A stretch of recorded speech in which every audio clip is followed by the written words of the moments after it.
ಕೇಂದ್ರ ಬಜೆಟ್ನಲ್ಲಿ ಕರ್ನಾಟಕಕ್ಕೆ ಅನ್ಯಾಯ ಆಗಿಲ್ಲ ಎಂದಿದ್ದ ವಿತ್ತ ಸಚಿವೆ ನಿರ್ಮಲಾ ಸೀತಾರಾಮನ್ ಅವರನ್ನ ಸಿಎಂ ಸಿದ್ದರಾಮಯ್ಯ ತರಾಟೆಗೆ ತೆಗೆದುಕೊಂಡಿದ್ದಾರೆ. ನಿರ್ಮಲಾ ಸೀತಾರಾಮನ್ ಅವರನ್ನ ಸುಳ್ಳುಗಾರ್ತಿಗೆ ಹೋಲಿಕೆ ಮಾಡಿದ್ದಾರೆ. ನೀತಿ ಆಯೋಗದ ಸಭೆಯನ್ನು ಬಹಿಷ್ಕರಿಸಿದ ಕ್ರಮವನ್ನು ಸಿಎಂ ಸಮರ್ಥಿಸಿಕೊಂಡಿದ್ದಾರೆ.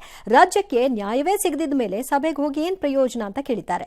ಇನ್ನೊಂದು ಹೆಜ್ಜೆ ಮುಂದಕ್ಕೆ ಹೋದಂತಹ ಮಾಜಿ ಸಂಸದ ಡಿಕೆ ಸುರೇಶ್ ದಕ್ಷಿಣ ಭಾರತದ ರಾಜ್ಯಗಳಿಗೆ ಕೇಂದ್ರದಿಂದ ಇದೇ ರೀತಿಯ ಅನ್ಯಾಯ ಮುಂದುವರೆದರೆ ದೇಶ ವಿಭಜನೆಯ ಕೂಗು ಮತ್ತೆ ಏಳಬಹುದು ಅಂತ ಎಚ್ಚರಿಸಿದ್ದಾರೆ. ಹಿಂದೆ ಲೋಕಸಭಾ ಚುನಾವಣೆಯ ಸಂದರ್ಭದಲ್ಲೂ ಇದನ್ನೇ ಹೇಳಿದ್ರು.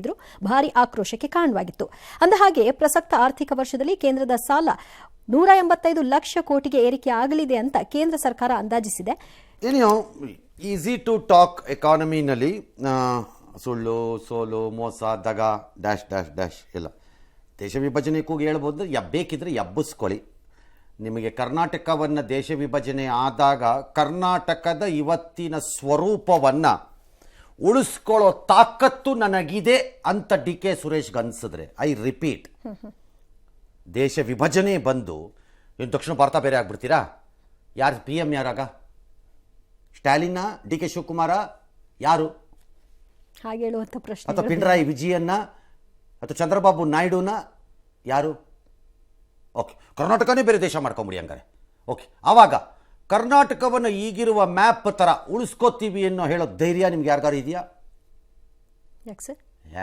ಸುಮ್ಮನೆ ಬುರುಡ ಬಿಡ್ತಾರೆ. ನೀವು ಯಾಕೆ ಅಂತ ಬೇರೆ ಕೂತ್ಕೊಳ್ರಿ, ನೀವು ಒಳ್ಳೆ ಕತೆ ಆಯಿತು. ಯಾಕೆ ಅಂತ ಕೇಳ್ತೀರಲ್ರಿ? ಉಳ್ಸೋಕ್ಕಾಗತ್ತೇನ್ರಿ ಕರ್ನಾಟಕನ ಈ ಮ್ಯಾಪಲ್ಲಿ? ಈಗಲೇ ಉತ್ತರ ಕರ್ನಾಟಕ ಬೇಕು ಅಂತಾರೆ, ಪ್ರತ್ಯೇಕ ಕೇಳ್ತಾರೆ. ಎಕನಾಮಿಕ್ಸ್ ಸೈಡಲ್ಲಿ ಹೇಳೋದು ಈಸಿ. ಕೇಂದ್ರದ ಬಜೆಟ್ನಲ್ಲಿ 51 ಪೈಸಾ, 52 ಪೈಸಾನೇ ಇಟ್ಕೊಳ್ಳೋಣ, ಅದು ರಾಜ್ಯಗಳಿಗೆ ಹೋಗುವ ಹಣ.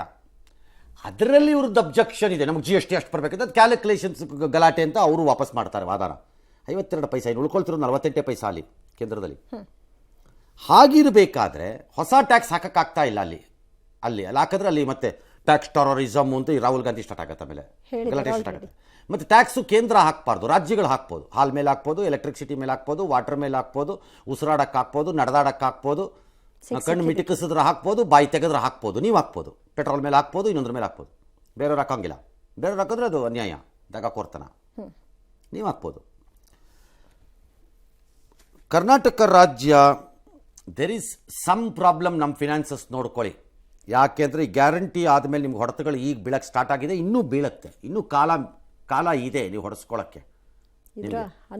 ವಿತ್ತೀಯ ಕೊರತೆ ಅವ್ರದ್ದಂಗೆ 185 ಲಕ್ಷ ಕೋಟಿಗೆ ಹೋಗಿ ತಗೊಳಕೋತೀವಿ. ಯಾಕಂದರೆ ವಿತ್ತೀಯ ಕೊರತೆ ಪ್ರಾಬ್ಲಮ್ಮು ಯುನೈಟೆಡ್ ಸ್ಟೇಟ್ಸಿಂದ ಹಿಡಿದು, ಫಾರ್ ಎಕ್ಸಾಂಪಲ್ ಬ್ರಿಟನ್, ಯುನೈಟೆಡ್ ಕಿಂಗ್ಡಮಲ್ಲಿ ಇವತ್ತು ಅವ್ರದ್ದು ಬಜೆಟನ್ನು ಅಲ್ಲಿ ಟ್ರೆಷರಿ ಸೆಕ್ರೆಟರಿ ಮಾಡಿರೋದಕ್ಕೆ ಚಾನ್ಸ್ಲರು 20 ಬಿಲಿಯನ್ ಡಿಫಿಸಿಟ್ ಒಂದನ್ನು ಒಂದು ಪರ್ಟಿಕ್ಯುಲರ್ ಏರಿಯಾದಲ್ಲಿ ಹೇಳ್ತಾ ಇದ್ದಾರೆ. ಅವರು ಔಸಿಟ್ಕೊಂಡ್ಬಿಟ್ಟಿದ್ರು ಹಳಬರು ಅಂತೆಲ್ಲ.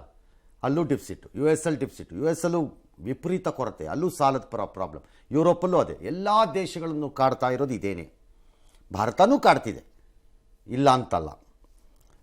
ಕರ್ನಾಟಕದ ಸಮಸ್ಯೆನೂ ಅದೇ. ಇರೋ ಕಾಸಲ್ಲಿ ಮಾಡಬಾರ್ದ ಕೆಲಸ ಎಲ್ಲ ಮಾಡಿರೋ ಪರಿಣಾಮ, ಮಾಡಬಾರದ ರೀತಿಯಲ್ಲಿ ಮಾಡಿರುವ ಪರಿಣಾಮ.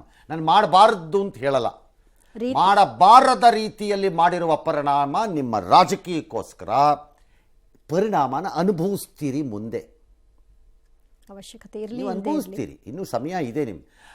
ನಿಮ್ಮ ಸಾಲದ ಪ್ರಮಾಣವು ತೃಪ್ತಿಕರವಾಗಿಲ್ಲ ಕರ್ನಾಟಕದ್ದುವೆ. You are also not in a good area debt ವಿಚಾರದಲ್ಲಿ. ಕೆಟ್ಟ ಪರಿಸ್ಥಿತಿಲಿದ್ದೀರಿ ನೀವು ಡೆಟ್ಟಲ್ಲಿ. ಲೆಟ್ಸ್ ಸಿ, ಗಂಡ ಹೆಂಡತಿ ಜಗಳದ ಮಧ್ಯೆ ಯಾರಪ್ಪ ಬಡವಾಗಬೇಕು?